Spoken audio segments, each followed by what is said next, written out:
ద్వారా మనల్ని నడిపించునుగాక. ఇక్కడ చెప్పాలి ఆమేన్. ఓకే, ఇక్కడ ఈరోజు నేను చెప్పే అంశం ఏంటంటే పోగొట్టుకున్నారు. పోగొట్టుకున్న వాటిని తిరిగి ఏం చేసుకోవాలి? మనము సంపాదించుకోవాలి. ఈ ఉపవాస కూడికల్లో మనము జ్ఞాపకం చేసుకోవాల్సింది ఏంటంటే ఏది పోగొట్టుకున్నాం. చాలామంది ఆరోగ్యాన్ని పోగొట్టుకుంటున్నారు, ధనాన్ని పోగొట్టుకున్నారు, మరి కొన్నిసార్లు నిందలను కలిగి అవమానాన్ని పొంది ధైర్యాన్ని కోల్పోయారు, పోగొట్టుకున్నారు. మరి క్రైస్తవ విశ్వాస జీవితంలో విశ్వాసాన్ని పోగొట్టుకుంటున్నారు, పరిశుద్ధతను పోగొట్టుకుంటున్నారు, పవిత్రతను పోగొట్టుకుంటున్నారు, ప్రార్థనా జీవితాన్ని పోగొట్టుకుంటున్నారు, వాక్యం చదివే అనుభవాన్ని పోగొట్టుకుంటున్నారు. కనుక పోగొట్టుకున్న వాటిని తిరిగి మనం ఏం చేయాలి? సంపాదించుకోవాలంటే ఏం చేయాలి? మరి ఒక ఆమె ఎన్ని నాణేలు ఉన్నాయట? 10 వెండి నాణేలు ఉండగా ఎన్ని పోయినాయి అమ్మా? ఎన్ని పోయినాయి? ఎన్ని పోగొట్టుకున్నారు చెప్పండి, తెలుసు కదా అమ్మా? ఎన్ని? ఒక్కటే పోగొట్టుకున్నారు. 10 నాణేలకి ఎన్ని? ఒక్కటే. మీరు చెప్పాలి, మీరు రెస్పాండ్ అయితేనే మీకు పాఠం అందుతుంది అమ్మా. ఎన్ని? ఒక్కటి కోల్పోతే కనబట్లా? ఒక్కటి కోల్పోతే పోయిందేముంది? ఎన్ని? 9 ఉన్నాయి కదా అనుకోలే. ఏమంది? ఏం చేసిందంట? దీపము వెలిగించి చీపురు పెట్టి తుడిచి దొరికే వరకు వెతికింది, పోగొట్టుకున్న తర్వాత సంపాదించుకుంది. ఏమంది? ఎంతో సంతోషం. ఆమేన్, హల్లెలూయా. నిజమే, దేవుడు పోగొట్టుకున్న వాటిని ఈరోజు ఈ ఉపవాస కూడికల్లో నువ్వు చేయాల్సింది ఏంటంటే, నేను ఏదైతే పోగొట్టుకున్నానో నా ప్రార్థనా జీవితాన్ని పోగొట్టుకున్నాను. ఒకప్పుడు గంట ప్రార్థన చేసేదాన్ని, పెందలకడే లేచేదాన్ని. ఇప్పుడు ఏమైపోయింది? యేసయ్యా నువ్వు చూస్తున్నావు కదా, ప్రార్థన చేయడం మానేసావా? పోగొట్టుకున్నావు. చాలామంది పరిశుద్ధతను పోగొట్టుకున్నారు, విశ్వాసాన్ని పోగొట్టుకున్నారు. కానీ ఇక్కడ దేవుడు చెప్తున్నాడు ఏంటంటే, నువ్వు పోగొట్టుకున్న దాన్ని తిరిగి సంపాదించుకోవడానికి దేవుడు తన కృపను చూపించును గాక. ఎందుకు పోగొట్టుకోవాలి? ఇక్కడ సంఘటన చాలా విషయాలు ఉన్నాయి, కానీ ఇప్పుడు చెప్పడానికి సమయం లేదు. అక్కడ సిక్లగు పట్టణంలో లేదా సిక్లగులో జరిగిన ఈ సంఘటన, సిక్లగు అంటే కలవరం. ఆ కలవరానికి అక్కడికి వచ్చారు. వచ్చిన తర్వాత దావీదు అన్నీ పోగొట్టుకున్నాడు. పోగొట్టుకున్న తర్వాత అతనిని చూచి అందరూ జనులు అతనిని ఏం చేశారట? జనులు విసిగిపోయినందువల్ల రాళ్ళు రువ్వి ఏం చేయాలనుకున్నారట? చంపాలనుకున్నారు. ఎవరిని అమ్మా? ఎవరిని? రాళ్ళు పెట్టి ఏం చేయాలనుకున్నారండి? అప్పుడు ఎలా ఉంటుంది చూడండి. మీ మీద నిందించి, మీ మీద చెడ్డగా అబద్ధముగా చెడ్డ మాటలు ఎలా పలుకున్నప్పుడు మీరు చెప్పండి, ధన్యులా అన్యులా? మిమ్మల్ని ఎవరైనా తిడితే చెప్పండి, మనం ఎలా ఉండాలట? ధన్యులు అన్యులు? అమ్మ బాబోయ్, ఎవరైనా మిమ్మల్ని నిందిస్తే ఊరుకుంటారేటమ్మా? అమ్మ బాబోయ్, ఇంకా ఇంకా అసలు ఇంకా తగ్గేదిలే అంటున్నారు ఇప్పుడు అందరూ కూడా. అందరూ సినిమా డైలాగులే మాట్లాడేస్తున్నారు. నేను చెప్పే మాట ఏంటంటే, నీ జీవితంలో నువ్వేదైతే పోగొట్టుకున్నావో దేవుడు నీకు తిరిగి ఇవ్వాలని ఈ ఉపవాస కూడికలు పెట్టి ఉన్నాడు. ఆమేన్, హల్లెలూయా. ఆ సిక్లగులో అనగా నీ ఆత్మీయ జీవితంలో కలవరములో నువ్వు పోగొట్టుకున్న దాన్ని తిరిగి సంపాదించుకోవాలంటే ఎవరిని బట్టి ధైర్యం తెచ్చుకోవాలి? నువ్వు పోగొట్టుకున్న దాన్ని తిరిగి తెచ్చుకోవాలంటే ఎక్కడ ఉందో నీకు ధైర్యం? తమ దేవుడైనా చెప్పండి, తమ దేవుడైనా యెహోవాను బట్టి ఏం తెచ్చుకున్నాడండి? ఎక్కడుంది ధైర్యం? మా వెనకాల ఎంతమంది ఉన్నారనుకున్నారు? మాకెంత ధనం ఉందనుకున్నారు అమ్మా? లేరా? లేదు, అక్కడ కాదు నీకు ధైర్యం. దేవుడే నీకు ధైర్యం. ఆయన నువ్వు చేసే నీ భక్తియే నీకు ధైర్యం. యోబు గారు అంటాడు కదా, నీ భక్తి నీకు ధైర్యము పుట్టించదా? ఈరోజు భక్తిలో పోగొట్టుకుంటున్నాం. పరిశుద్ధతను, పవిత్రతను, ప్రార్థనా జీవితాన్ని, భక్తి జీవితాన్ని పోగొట్టుకుంటున్నాం. కానీ దేవుడు చెప్తున్నాడు, నువ్వు పోగొట్టుకున్న దానికి ధైర్యంనిచ్చే దేవుడు ఆయనే. ఆమేన్, హల్లెలూయా. అందుకే హెబ్రీ పత్రిక 10వ అధ్యాయము 35వ వచనంలో అంటాడు, మీరు దేవునిని బట్టి, అక్కడ అంటాడు, చదవండి 10వ అధ్యాయం హెబ్రీ పత్రిక 10వ అధ్యాయం 35వ వచనం. కాబట్టి మీ ధైర్యమును మీరు ఏం చేద్దామా? అమ్మా, ఏ విషయంలో భయపడుతున్నావు? మందిరానికి రావడానికి భయం, బాప్తిసం పొందడానికి భయం, సారా కొట్టుకు వెళ్ళడానికి అస్సలు భయం లేదు. అమ్మా, చెడ్డ కార్యాలు చేయడానికి భయం. ఈ మధ్యన ఒక ఆవిడ అలాగే అక్కడ సంబరం వెళ్తుంటే ఎక్కడ ఎక్కడికి మళ్ళీ ఎక్కడికి వచ్చి ఇలాగ చేస్తుంది అంటుందా? అలాగే అంటున్నారమ్మా, అల్లెలి అంటున్నారు. అక్కడికి వెళ్ళి మాకు ఒక సంఘం ఉంది ఒక ఊర్లో, అక్కడికి వెళ్తే అక్కడ అందరూ పండగ చేస్తుంటే మా సండే స్కూల్ పిల్లలందరూ అక్కడికి వెళ్ళి దేవుని పాటలు పాడుతున్నారు. దేవునికి స్తోత్రం. మాకు ఈ పాటలు రావు, మాకు ఏ పాటలు వచ్చు అని చెప్పారు. దేవునికి స్తోత్రం. నిజమే, దేవుడు చాలామంది ఇక్కడికి వెళ్ళి ఇక్కడ ఒకలాగా అక్కడ ఒకలాగా, అక్కడికి వెళ్తే కొన్ని చోట్ల క్రైస్తవులు కూడా వాళ్ళతో పాటు వెళ్ళిపోయి ఏం చేస్తున్నారు? పోగొట్టుకున్నారు. అమ్మా, పోగొట్టుకుంటున్నారు. ఈరోజు చాలామంది భక్తిని పోగొట్టుకుంటున్నారు. అందుకే దేవుడు, పరిశుద్ధాత్మ దేవుడు సేవకుని ప్రేరేపించి, సేవకురాలు ప్రేమించి, ఇక్కడ సంఘాన్ని ప్రేమించి, దేవుడు ప్రేరేపించేసిన ఈ కార్యములో నువ్వు పోగొట్టుకున్న దాన్ని పొందాలి అంటే దేవుని యందు ధైర్యము తెచ్చుకోవాలి. చదవమ్మా, నీ ధైర్యమును విడిచిపెట్టకుడి, దానికి ప్రతిఫలముగా గొప్ప బహుమానము కలుగునుగాక. ఆమేన్. అలాగే ఆమేన్ అని చెప్తారా? చెప్పండి. గొప్ప బహుమానము కలుగునుగాక. ఏది వినపడలేదు, ఉపవాసం ఉన్నట్టు చెప్పట్లేదు. ఇప్పుడే స్టార్టింగ్ ఉపవాసం కదా. కొంచెం రాత్రి కొంచెం మంట రగిలించబడతారు. రేపు ఉద్యమం వచ్చేద్ది, ఎల్లుండికి ముఖాలన్నీ కలకల్లాడిపోతాయి. ప్రేమ, ఐక్యత. అందరికీ వందనాలమ్మా, నేను ఈ పని చేయమంటారు, ఈ పని చేయమంటారా, అప్పుడు వచ్చేస్తుంది. ఇప్పుడు స్టార్టింగ్లో కొంచెం చెప్పండి, దున్నడం, ఎద్దును నడిపించడం కొంచెం కష్టమే, కానీ దేవునికి అసాధ్యం ఏది లేదు. ఆమేన్, హల్లెలూయా. దేవుని యందు ధైర్యం కలిగి ఉంటే కలిగే బహుమానము ఒకరోజు ఉంటుంది. అమ్మా, నువ్వు పోగొట్టుకున్నావు, నీ బిడ్డలను పోగొట్టుకొని ఉంటావు, డబ్బును పోగొట్టుకొని ఉంటావు, ఆరోగ్యాన్ని పోగొట్టుకొని ఉంటావు. కానీ వాటన్నిటికంటే విలువైనది నీ భక్తి జీవితం, నీ పరిశుద్ధత, నీ విశ్వాసాన్ని పోగొట్టుకోవద్దు. ఇక్కడ దావీదు తన జీవితంలో మరి అక్కడ 27, 28, 29, 30 అధ్యాయాలన్నీ కూడా అక్కడ జరిగిన సంఘటనలు అక్కడ. ఎందుకంటే అక్కడ దావీదుని కూడా ఆకీషరాజు అంటాడు, నువ్వు దేవుని దేవతలాగా నువ్వు కనబడుతున్నావు అంటాడు. అదే 28వ అధ్యాయము 29:9 అంటాడు, ఆకీష్ అంటాడు, నువ్వు దైవదూత వలె నా దృష్టికి ఎలా కనబడుతున్నావు. ఎవరిని? దావీదుని.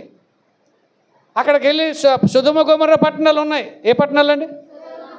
అక్కడ లోతు వెళ్ళి చూసినప్పుడు ఆ పట్టణం ఎలా కనపడింది? యెహోవా దృష్టికి చెప్పండి ఘోరంగా ఉంది. కానీ ఆయనకి ఎలా కనపడిందంటే నీరు కట్టిన తోట వలె కనపడిందంట. యెహోవా తోట వలె. ఏ తోట? యెహోవా తోట వలె కనబడిందంట. ఏమొచ్చింది? అన్నీ పోగొట్టుకున్నాడు. అందుకే ఇక్కడ సిక్లగు, సుక్కోతు, సియోను. చెప్పండి, 3 పట్టణాలు. ఎన్ని? సిక్లగు, సుక్కోతు, సియోను. అందుకే మూడు దినాలు అన్నాడు అక్కడ. మొదటి 30 అధ్యాయం మొదటి వచనంలో ఎన్ని దినాలు? ఇవన్నీ ఆత్మీయ పాఠాలు అనమాట. 3 దినాలంటే సమాధి లేదా మరణము, సమాధి, పునరుత్థానం. చెప్పండి, సమాధి లేదంటే మరణము, సమాధి, పునరుత్థానం. ఇక్కడ దావీదు జీవితంలో కూడా జరిగింది. అంటే ఇక్కడ దావీదు ఎందుకు వెళ్ళాడంటే తన సొంత అభిప్రాయంతో వెళ్ళిపోయాడు. సొంత అభిప్రాయంతో తన ఇష్టానుసారంగా వెళ్ళిపోతే దేవుడి కార్యం అక్కడ జరగదు. ఇక్కడ నీవు పోగొట్టుకున్న దాన్ని తిరిగి సంపాదించుకోవాలి అంటే నువ్వేం చేయాలి? మొదట నీకు ధైర్యం తెచ్చుకోవాలి. ఎక్కడ నీకు ధైర్యం వస్తుంది? అమ్మా ఎవరు నీకు ధైర్యం? అమ్మా ఎవరు నీకు ధైర్యం? నా కొడుకే నాకు ధైర్యం అండి, ఆడు సంపాదించింది ఎడుతున్నాడండి. నా కూతురే నాకు ధైర్యం అండి, మా ఆయనే నాకు ధైర్యం అంటున్నావేమో, లేదా నీ భార్య నాకు ధైర్యం అంటున్నావేమో. నీకు ధైర్యం ఇచ్చేది దేవుడే, ఆయనే నీకు ధైర్యం. అమ్మా ఆయనే నీకు ధైర్యం. అందుకే ఆ ధైర్యం ఎక్కడి నుంచి వచ్చిందట? అక్కడ రాయబడింది. అక్కడ 8వ వచనంలో అంటాడు, అక్కడ నేను ఈ దండును తరిమిని ఎడల దానిని కలుసుకొందునా అని ఎవరిని అడిగాడట? చెప్పండి, ఎవరిని అడిగాడట అండి? యెహోవా యొద్ద నువ్వు పోగొట్టుకున్న తిరిగి సంపాదించుకోవాలంటే ఎక్కడ విచారణ చేయాలి? అమ్మా ఎక్కడ విచారణ చేయాలి? ఈ కష్టం వచ్చింది అని ఎవరికి ఫోన్ చేస్తాం ముందు? అమ్మా ఎవరికి ఫోన్ చేస్తాం? పాస్టర్ గారు చేస్తారటమ్మా, ఊరుకోండమ్మా. ముందు మన బంధువులకి మిత్రులకి అందరికీ ఫోన్ చేసి ఈ కష్టంలో ఉన్నాను, ఏం చేస్తే బాగుంటుంది అని అడిగిన తర్వాత అప్పుడు పాస్టర్ గారి దగ్గరికి వచ్చి, అయ్యగారండి మా వాళ్ళు ఎలాగ అంటున్నారండి, వాళ్ళు ఎలాగ అంటున్నారండి, మీరు ఏం చెప్తారో చెప్పండి. పాస్టర్ గారు ఇప్పుడు జరిగే సంఘటనలే కదమ్మా, మీకు తెలియదు ఏంటి కొత్తగా? నేను చెప్పమాటండి, ఎవరి యొద్ద విచారణ చేస్తున్నారు? మీకు నచ్చిన వాళ్ళ దగ్గర విచారణ చేస్తున్నారా? దేవుని యొద్ద విచారణ చేస్తున్నారా? దేవుని యొద్ద విచారణ, యూ హ్యావ్ టు ఎంక్వైర్. నువ్వు దేవుని యొద్ద విచారణ చేయాలి, దేవుని అడగాలి. అప్పుడు అడిగితే దేవుడు ఏమన్నాడు చెప్పండి? ఇదిగో నువ్వు వెళ్ళు. ఏమన్నాడు అక్కడ? 8వ వచనంలో అంటాడు, యెహోవా తరుము, తరుము నిశ్చయముగా. అందరూ ఈ మాట చెప్పండి, నిశ్చయముగా నీవు వారిని కలుసుకొని తప్పక నీ వారిని ఏం చేసుకుంటా? దక్కించుకుంటా. పోగొట్టుకున్నది అన్న మళ్ళీ నీవు. ఆమేన్, హల్లెలూయా. ఎప్పుడు వచ్చింది ధైర్యం? ఎవరి యొద్ద విచారణ చేయాలి? అమ్మా ఎవరి యొద్ద? ఏ ఎమ్మెల్యే దగ్గరికి వెళ్తే బాగుంటుంది ఉద్యోగం కావాలంటే, లేదంటే ఈ సమస్య రావాలంటే, ఈ స్కీమ్ రావాలంటే ఎవరి దగ్గరికి వెళ్తే ఎంక్వైరీ చేస్తాం. కానీ దేవుని యొద్ద చూడండి, ఈ అధ్యాయం అంతా మేము చదివినప్పుడు 18వ వచనం చదవండి. 30వ అధ్యాయము 18వ వచనం. ఇలాగున్న దావీదు అమాలేకీయులు దోచుకొని పోయిన దాన్ని అంతటిని తిరిగి తెచ్చుకొనెను. ఇంకా 19వ వచనంలో చివరిలో అంటాడు, ఏది తక్కువ కాకుండా దావీదు సమస్తమును రక్షించెను. అన్నీ పట్టుకున్నాడట. ఇంకా అక్కడ కొంతమంది 200 మంది వదిలేశారట. కొంతమంది ఎలాగ చివరికి వాళ్ళందరూ చాలా పాఠాలు ఉన్నాయి ఇందులో, కానీ నేను చెప్పడానికి సమయం కాదు. కానీ ఇక్కడ నేను చెప్పి మాట ఏంటంటే, నువ్వు పోగొట్టుకున్న దాన్ని సంపాదించుకోవాలి. నీ పరిశుద్ధతను, నీ పవిత్రతను, నీ ప్రార్థనా జీవితాన్ని, నీ భక్తి జీవితాన్ని తిరిగి సంపాదించుకోవాలంటే మనము దేవుని యొద్ద విచారణ చేయాలి. ఎవరి యొద్ద? అమ్మా ఎవరి యొద్ద? పెళ్ళి కావాలన్నా, ఉద్యోగం కావాలన్నా, లేదంటే ఒక ఇల్లు కట్టాలన్నా ముందు ఎవరిని అడగాలి? అమ్మా ముందు ఎవరిని అడగాలి? ఎంక్వైరీ చేయాలి ముందు. ప్రభువా ఈ పనికి వెళ్తున్నాను, వెళ్ళాలా వద్దా చెప్పండి. ఒక ఆయన అలాగే అన్నాడు, బిలాము. ఏం పేరు అమ్మాయిన పేరు? బిలాము. ఏమన్నాడు? దేవుడు ఏమన్నాడంటే, నువ్వు వెళ్ళమంటే అక్కడికి వెళ్ళు అన్నాడు దేవుడు. కానీ ఈయనేమంటున్నాడు, ప్రభువా మళ్ళీ రమ్మంటున్నారు ప్రభువా, అయితే నేను వెళ్ళమంటావో వద్దన్నాడు. దేవుడు ఏమన్నాడు? వద్దన్నాడు. దేవుడేమో వద్దంటే ఏమన్నాడు? ప్రభువా మళ్ళీ మళ్ళీ రమ్మంటున్నారు. అయితే దేవుడు ఏమన్నాడంటే, చూడండి మనం కూడా అంతే కదా పిల్లలు, వెళ్ళొద్దురాను అనుకో, అమ్మ ఒక్కసారి వెళ్ళి వచ్చేస్తానే, ఒక్కసారి వెళ్ళి వచ్చేస్తానే, ఒక్కసారి అంటారు. అయితే వెళ్తే వెళ్ళే కానీ పడిపోయి మాత్రం దెబ్బలు తగిలించుకుని మాత్రం. ఇక్కడ బిలామును కూడా దేవుడు అదే అన్నాడు, నువ్వు వెళ్ళు, కానీ నేను ఏది చెప్తే అదే చేయాలి. మనసేమో బంగారము వెండి మీద ఉంది మనసు, కానీ దేవుని మాటను తూచ తప్పకూడదు. నేను చాలామంది అలాగ అనుకుంటున్నారు, దేవుని కార్యాలు చేయాలనుకుంటున్నారు, కానీ లోకం వైపు ఒక ఆకర్షించేస్తుంది. లోకము చేయాలనుకుంటున్నారు, చెప్పండి దేవుని పని. ఇప్పుడు ఈ కార్యక్రమాలు వస్తే చాలు, ఏమైనా కార్యక్రమాలు వస్తే చాలు, అన్యాచారాలే ముందు చేసేస్తున్నాం. ఆ తర్వాతే దేవుడు. అమ్మా ముందు పంతుల దగ్గరికి వెళ్ళి ముహూర్తం పెట్టించుకుని వచ్చేసి, అయ్యారండి రాత్రి 12 గంటలకట మీరు వచ్చి మీరు ఏం చేయాలి? అమ్మా అమ్మా మనము చాలా జాగ్రత్తగా, అందుకే ఇక్కడ పోగొట్టుకున్న వాటన్నిటిని తిరిగి సంపాదించుకోవడానికి అతడు ఎంతో ప్రయాసపడ్డాడు. నిజమే, ఈరోజు చాలామంది మనం ఎంక్వైరీ చేయలేకపోతున్నాం, దేవుని యొద్ద విచారణ చేయటం లేదు. అందుకే ఈరోజు ఈ పాఠాన్ని దేవుడు మనకు నేర్పించాడు. ఆమె అయితే ఇల్లంతా తుడిచి, చీపురు పట్టి తుడిచి, తన జీవితంలో ఉన్న చెత్త అంతా కడిగేసుకుని, కల్మషం అంతా తుడిసేసుకుని దీపం వెలిగించుకుంది. అందుకే నా దీపమును వెలిగించువాడు నా చీకటిని వెలుగుగా చే. అమ్మా మన దీపం ఏం చేయాలి చెప్పండి, ఏం చేయాలమ్మా? ఈరోజు దీపములు ఆరిపోతున్నాయి, ఆరిపోయిన దివిటీలు కానీ సామెతల గ్రంథకర్త అంటాడు, ఆమె దీపము రాత్రి వేళ ఏమవుదో గడి చెప్పండి, రాత్రి వేళ ఆమె దీపము అనగా సంఘము, దేవుని యొక్క కార్యములు ఆరిపోవు. ఆమెను హల్లెలూయా గడి చెప్పిన, హల్లెలూయా హల్లెలూయా. నువ్వు పోగొట్టుకున్న దాన్ని తిరిగి దేవుడు నీకు ఇస్తాడు. ఈ మధ్యకాలంలో నా కుటుంబంలో, నా జీవితంలో ఒక చిన్న సంఘటన జరిగింది. అదొక పాఠం. ఒక ఆమె ప్రతి నెల 2000 రూపాయలు నాకు పంపించేది. ఎంత అమ్మా చెప్పండి, ఎంత? ఈ మధ్యకాలంలో ఆమె పంపించడం మానేసింది. చెప్పండి, ఏం చేసింది? పంపించడం మానేసింది. పోయిన నెలలో పంపించలేదు కదా.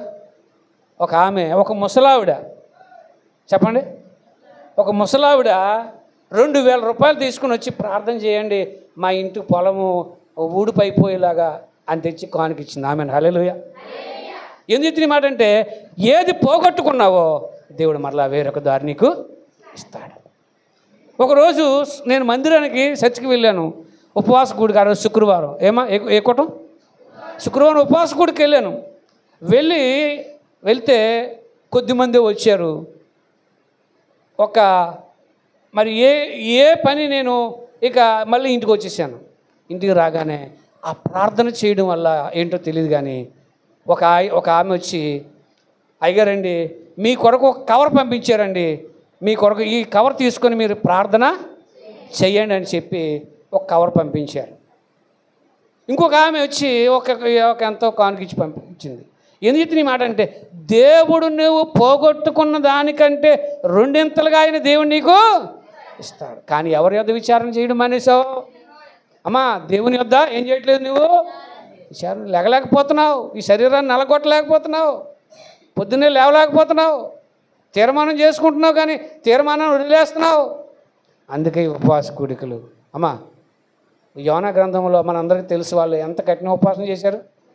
అమ్మా ఎంత కఠినమైన ఉపవాసం చేశారు. రాజు మొదలుకొని పేదవాళ్ళ వరకు నీళ్ళు కూడా తాగకుండా, పశువులకి పాలు లేవు, పిల్లలకి పాలు లేవు, తిండి లేదు, అందరూ గోనె బట్ట కట్టుకుని 120,000 మంది. ఎన్ని వేల మంది అమ్మా? ఇప్పుడు మనము ఈ ఉపవాస కూడలు అంటే మనం వీధిలోకి వెళ్ళి ఏం చెప్పాలంటే, ఇదిగో 40 రోజుల్లో మన అనపర్తి పట్టణానికి ఏమొచ్చేస్తుంది? నాశనం వచ్చేస్తుంది. కనుక మారు మనసు పొందండి, రక్షణ పొందండి. మనం ఏం చేయాలట? చెప్పాలి, ప్రకటన చేయాలి. వాళ్ళందరూ అప్పుడు ఏం చేస్తారట? దేవుని దగ్గరికి వస్తారట.